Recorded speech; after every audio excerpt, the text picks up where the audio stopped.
Bugün Beyləqan rayonunda şəhidimiz hərbi polis İsmailov Vaqif Vüqaroğlu'nun 5-ci il dönümünə gəlmişik. Qədir müəllim bəyan edir ki, biz bütün anaların huzuruna gedəcəyik də. Biz analar çoxdur, biz azıq. İnan mən 3-cü tədbirimdir. Səhərdən çıxanam. Yolumuz uzaq olduğu üçün biraz üzr istəyirəm gec gəldiyimiz üçün. Allah bu qardaşımıza rəhmət eləsin, ruh şad olsun, yer beş eləsin. Allah bütün analara səbr versin.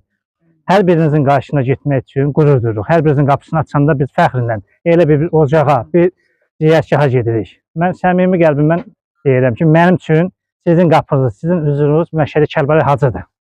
İndi mənim bu aşıq pis başa düşəndə olur, nəyəsə görə də bilər, yox.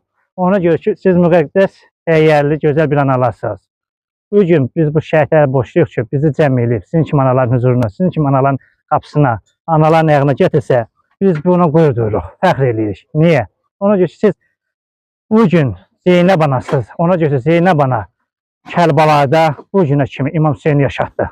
Siz yaşayın ki, balalarınız yaşasın. Siz yaşayın ki, sizin balalarınız həmişə yaşasın. Allah bu qardaşımıza, Vaqif qardaşımıza rəhmət eləsin, ruh şad olsun, yer beş eləsin. Bugün də özümə bir boş bilib, ana sənin yanına gəldim. Sənin yanına gəlməyə özümə bir qürur bilirəm. Bəzi analar məndən inciyir, küsür ki, bizlərə niyə gəlmişsiniz? Vallahi çata bilmirəm. Yolumuz uzaq olur, həbirlərimiz çox olur. İşdən çıxa bilmirəm. İnanırsınız ki, mən səhər işə girirəm, saat 10-a 11-ə kimi işim, mən həmin cümlə çıxıram. Çıxanda da qaçıram, ora-bura gəlirəm. Bəzilərindən xəbərim olmur illərindən, bəziləri tədbirlərdən bilmirik. Ona görə də üzr say məni.